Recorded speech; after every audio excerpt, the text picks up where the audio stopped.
Not a mission to point fingers, but a mission to fix it.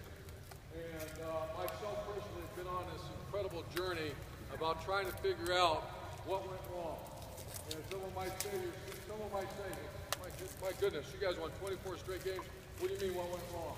That's one way of looking at it. When you come to a place like Ohio State, you're expected to win them all.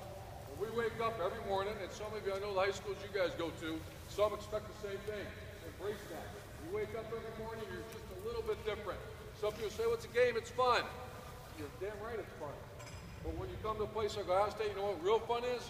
When the victory bell comes swinging back and forth, and you get to hear hang on Susie and sing the fights on, and the alma mater with the student body and the band. That's real fun. That's called a victory. So we've been on a mission, and you're going to hear a lot of comments about the Navy SEALs. That seems to be the thing that every team is looking into. I'm one of those guys, and our team is one of those guys. Now, with all due respect to everybody, as I have family members in the military, we are certainly not even comparing ourselves to. Everybody raise your hand with the Navy SEALs. You know what it is? Raise your hand if you know what a Navy SEAL is. Real high. Okay? Those are grown men and women that help us and keep the United States safe. Okay? To say that we live in that same atmosphere, that's not. But why not learn and take from the greatest leadership of all, the greatest team building? What I've learned in the last couple of years, it's phenomenal. Still learning. I watched the movie Lone Survivor. Raise your hand if you've seen that. Okay? Incredible movie. If you've not seen it, strongly recommend it. Tough movie. Rugged movie. Raise your hand if you read the book, Lone Survivor. Real high. We don't read around here. Probably got a few coaches here that don't read either. That's all right. I've read it one time, probably when it first came out. I want to say probably 8, 9 years ago. I'm rereading it. But it's taken me about 2 months. Because every time I go back, and I got all these yellow stickies all throughout it, because I learn something every time I read it. So it's ironic, the guy's name is Marcus Luttrell. You ever hear that name? He was the lone survivor. He actually spoke to our team right over there about a month and a half ago. And I'm going to share with 3 thoughts. He gave us a lot of thoughts, but 3 that really hit me. And once again, I want to make sure everybody, as you're looking at me, look right at me, that this is in no way at all comparing what we do to what they do.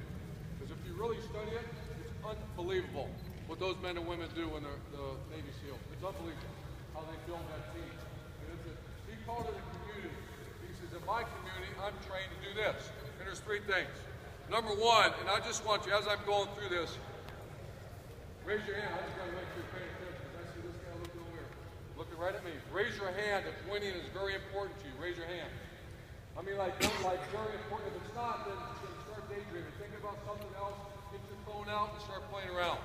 If winning is really, really important, and being on a great team is really important, then listen really closely. I want to share with you 3 nuggets that I got from Marcus Luttrell. Number 1, and I always visualize my dream as a head coach of Ohio State. We have 9 different units. You have the quarterback, you have the tight end, right? You have the offensive line, D-line, linebacker, safety, corner. You have 9 units. Everybody says, what's your dream? What's your dream? You know what my dream is? As a head coach, we all say 1, 2, 3 showtime before we go play. You know, 5 minutes up right before you go out, is to have 9 units at maximum capacity going in that stadium in Ohio State. Think about that. Think about your team. If every unit was operating, you know what maximum capacity means? That means they're full speed. Everybody's healthy, everybody's right, they've eaten the right foods, no poison in their body, and they're ready to go play. Imagine what would happen. I get chills thinking about it. Just one time, right here. 1, 2, 3, showtime. 9 units strong, ready to go. Imagine the score of that game. That's one of those ass beatings inside out because you have a team ready to go. How hard is it to get 9 units to go? Pretty hard. We were close. We were close, but we didn't hit it. Obviously, that team in Tallahassee, Florida State won it. So I don't know their team, but I got a lot of respect for what they did. They were 9 units strong. So here's the message. So think about this with your team. Marcus Luttrell was talking about his community, and he's talking about his teammate. He used the word community and teammate. And he says, we are trained. We get so close, for you to get to my teammate, you have to kill me. And he didn't smile. I mean, it's not like he's like telling us funny story thing. He said, for you to get to my teammate, for you to get to him, you have to go through me and a couple others, and there's only one way. You have to kill me. I once again, I'm not comparing what we do, and I know kill's a tough word. I'm not going anywhere other than saying, imagine the incredible investment in chemistry on that team, that community, to feel like that. Imagine you having that same with the offensive line, feeling that same way about your quarterback. How's that O-line going to play? Incredible. But that's the way you got to train. That's the way you got to think. To get to him, you have to go through us. How many people really believe that? Second thing, he said, when one punished, all punished. So there's no one in that group. When he said, when one gets in trouble, one has an issue, guess what? We all do in that unit. One punished, all punished. Imagine that cohesion in that unit. And then the final one, this one, when you really evaluate this is the game you play is rugged. There is no 75-degree, in all due respect, Coach Mott is one of my closest friends, and I love basketball. I love basketball. But football's in the elements. Football's constant contact. Football is a rugged, tough sport. Rugged sport. So he said this to the team. He says, you know, my wife doesn't even know. And I'm thinking, where's he going with this one? My wife doesn't even know. I go to church every Sunday. I pay my taxes. I'm a good guy. I try to be a good husband, good father. I try to do all that, but she doesn't even know. And I'm thinking, where is he going with this? And he says, because when I'm in conflict, or I'm in the moment, I'm a wild animal. We're trained that way. We are trained in our community to be a wild animal. Do wild animals have names on the back of their jerseys? I'm asking you. No. No. And this is the greatest one. Do you reason or have conversation with a wild animal? You sit kind of goes, why are we practicing so long? What about this? You know, I got a turf toe. I'm not sure I can go. You know, I got my lower back's a little tight. That's not a wild animal. Imagine your team right now. Let's get real deep here. Once again, get your cell phone out and start going at it if you really deep down don't care about winning. If you really think about it. And for most of you, it's your senior year, got one shot left in high school football, and that chapter is closed. Imagine that team right now with a bunch of wild animals out in the field now. When that whistle blows and you see the official go like that, and you become part of a pack of wild animals with no name. Can't negotiate, can't reason with them. But you're simply on a mission to get your job done. Could you imagine what that team would look like?